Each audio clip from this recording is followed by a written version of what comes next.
Guys দেখো তোমার আজকে কোথায় চলে আসছি। তো দেখো আজকে এই যে আমি আমার বড় বোনের বাসায়, আর এটা হচ্ছে আমার বড় বোনের ছাদে।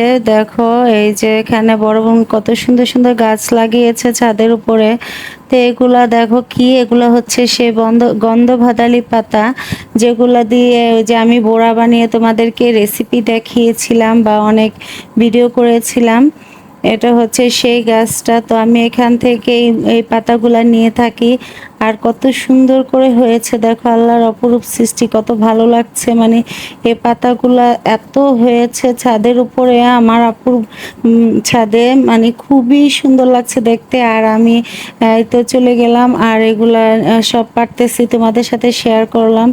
এই বড়াটা তো আমি অনেকবার তোমাদের ভিডিও করে দেখিয়েছি যে কিভাবে বানাতে হয়। আমার ইয়েতে থাকবে পেজে। আর এই যে দেখো এখানে মানে পাতাগুলো হচ্ছে এরকম, মানে খুবই ভালো লাগে আর দেখতে খুব সুন্দর আর ক্লিন, যেহেতু বৃষ্টি হচ্ছে কিছুদিন ধরে। তো পাতাগুলো খুবই সুন্দর ছিল, পরিষ্কার ছিল, তুলতে এত ভালো লাগছিল। তো তোমাদের সাথে একটু শেয়ার করে নিলাম। আসলে গ্রামের বাড়িতে আসলে এইসব জিনিসগুলো খুবই ভালো লাগে। তো দেখো, আর আমার বোনের বাসাটাও খুব সুন্দর, আশেপাশের পরিবেশটা খুবই সুন্দর। দেখো এখানে একটা পুকুর আছে, পুকুরে অনেক বড় পুকুরটা, এখানে আমরা গোসল করেছিলাম, ওটার ভিডিও তোমাদের সাথে শেয়ার করব। আর দেখো এখানে পাতাগুলো তুলতেছি, মানে এত ভালো লাগছিল দেখতে। আরো অনেক ধরনের গাছ আমার আপুর ছাদে হয়েছে।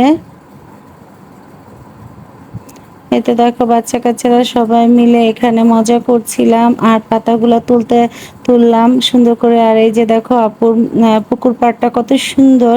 তো এখানে আমি একটু ভিডিও করে নিলাম। তো আজকে ভিডিওটা এ পর্যন্ত। আল্লাহ হাফেজ।